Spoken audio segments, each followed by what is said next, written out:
Assalamualaikum warahmatullahi wabarakatuh. Saya perwakilan dari kelompok 8 akan mempresentasikan hasil diskusi kami pada mata kuliah pengantar bisnis Islam. Kelompok saya beranggotakan Linda Rahmawati dengan NIM 205221195, saya sendiri Hanung Ristiana dengan NIM 205221196, Aliyah Chandra dengan NIM 205221202, dan Ayu Kusumaningrum dengan NIM 205221223. Saya akan mempresentasikan mengenai konsep sistem ekonomi Islam. Definisi sistem ekonomi Islam. Sistem ekonomi Islam secara sederhana merupakan sebuah peraturan di mana pelaksanaannya berlandaskan dengan berbagai syariat, yaitu Islam dan selalu berpedoman pada Al-Quran dan hadis. Hal ini meliputi kegiatan seperti simpan pinjam, investasi, dan berbagai macam kegiatan lainnya. Sistem ekonomi ini diciptakan agar umat Islam bisa tetap melakukan kegiatan ekonomi dengan baik dan benar, serta terhindar dari semua sifat yang buruk seperti riba, zolim, ikhtikar, haram, dan masih banyak lainnya. Prinsip ekonomi Islam. Yang pertama ada berbagai sumber daya dipandang sebagai pemberian atau titipan dari Allah Subhanahu wa Ta'ala kepada manusia. Yang kedua, kerjasama merupakan penggerak utama dalam ekonomi syariah. Yang ketiga, melarang segala bentuk riba. Yang keempat, ekonomi syariah menolak suatu akumulasi kekayaan yang dikuasai oleh beberapa orang. Yang kelima, kekayaan yang sudah memenuhi batas atau nisab harus dibayarkan zakatnya.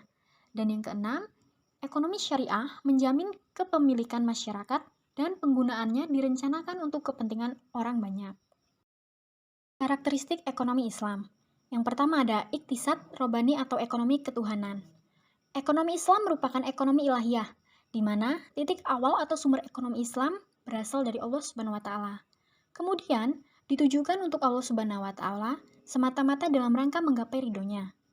Semua aktivitas ekonomi dilakukan dengan berdasarkan nilai-nilai Islam dan diniatkan ikhlas, maka akan bernilai sebuah ibadah. Yang kedua, iktisad akhlaki atau ekonomi akhlak. Akhlak merupakan nilai-nilai yang elok dalam diri seseorang berupa perilaku. Yang membedakan ekonomi Islam dengan ekonomi lain yaitu penyertaan akhlak dalam berekonomi. Layaknya, sebuah ilmu pastilah tidak bisa dilepaskan dengan unsur akhlak. Akhlak adalah urat nadi kehidupan. Yang ketiga ada iktisad insani atau ekonomi kerakyatan. Manusia dalam sistem ekonomi Islam adalah sebagai tujuan sekaligus sebagai sasaran.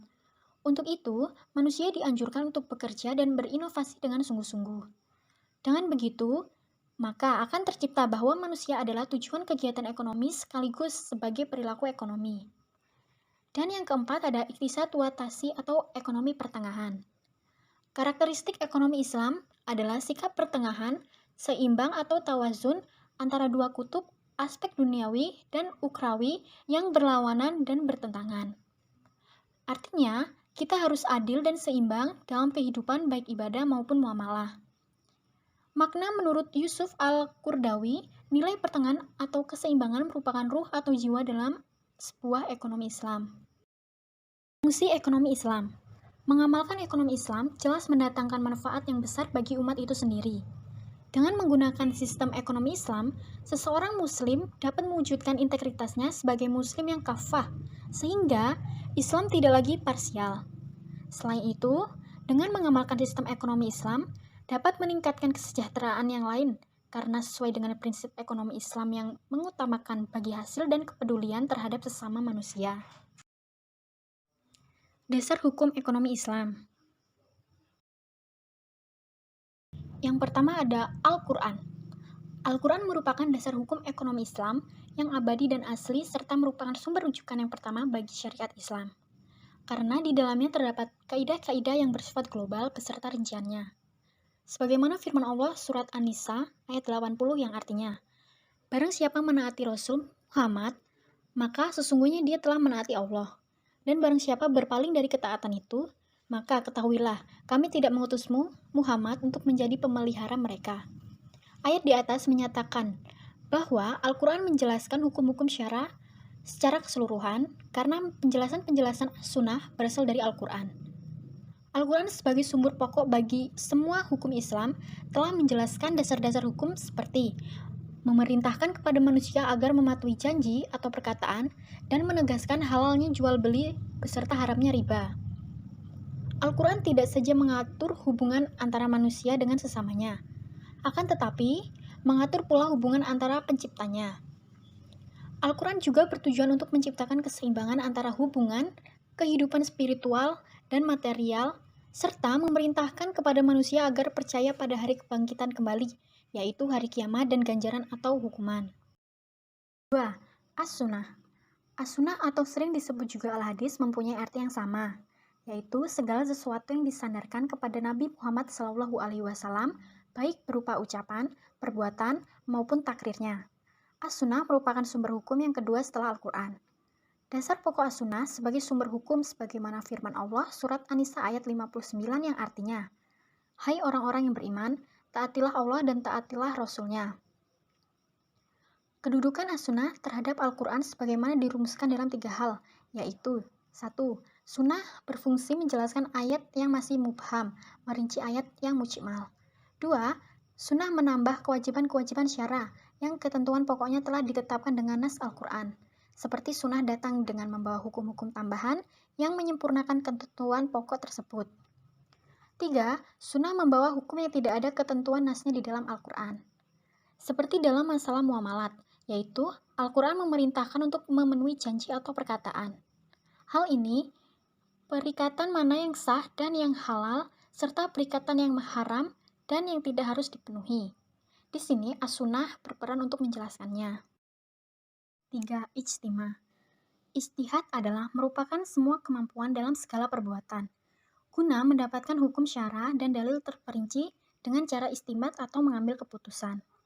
Dasar hukum ditetapkan ijtihad sebagaimana firman Allah surat Asy-Syura ayat 38 yang artinya, sedang urusan mereka diputuskan dengan musyawarah antara mereka. Lapangan ijtihad yaitu masalah-masalah yang belum diatur hukumnya secara pasti oleh Al-Quran dan As-Sunnah. Maka, dalam masalah-masalah yang hukumnya sudah diatur secara pasti dan jelas dalam nas Al-Quran dan As-Sunnah, tidak perlu lagi berijtihad, melainkan diwajibkan untuk melaksanakan sesuai dengan ketentuan yang telah ditetapkan. Dalam konsep Islam, urusan muamalah ini harus berpedoman pada sumber-sumber hukum yang telah ditetapkan di atas. Al-Quran telah memberikan prinsip-prinsip pokok tentang hubungan manusia dengan harta benda sekelilingnya, yaitu dalam 3 hal.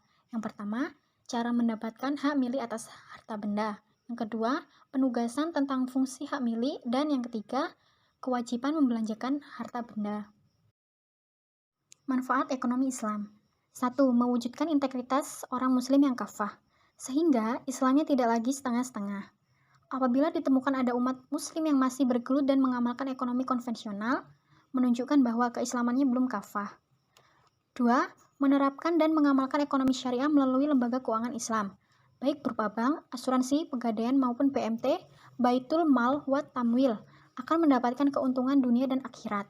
Keuntungan di dunia diperoleh melalui bagi hasil yang diperoleh, sedangkan keuntungan di akhirat adalah terbebas dari unsur riba yang diharamkan oleh Allah. 3. Praktik ekonomi berdasarkan syariat Islam mengandung nilai ibadah karena telah mengamalkan syariat Allah. 4. Mengamalkan ekonomi syariat melalui lembaga keuangan syariah berarti mendukung kemajuan lembaga ekonomi umat Islam.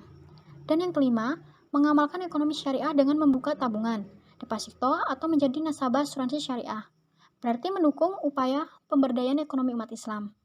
Sebab dana yang terkumpul akan dihimpun dan disalurkan melalui sektor perdagangan real.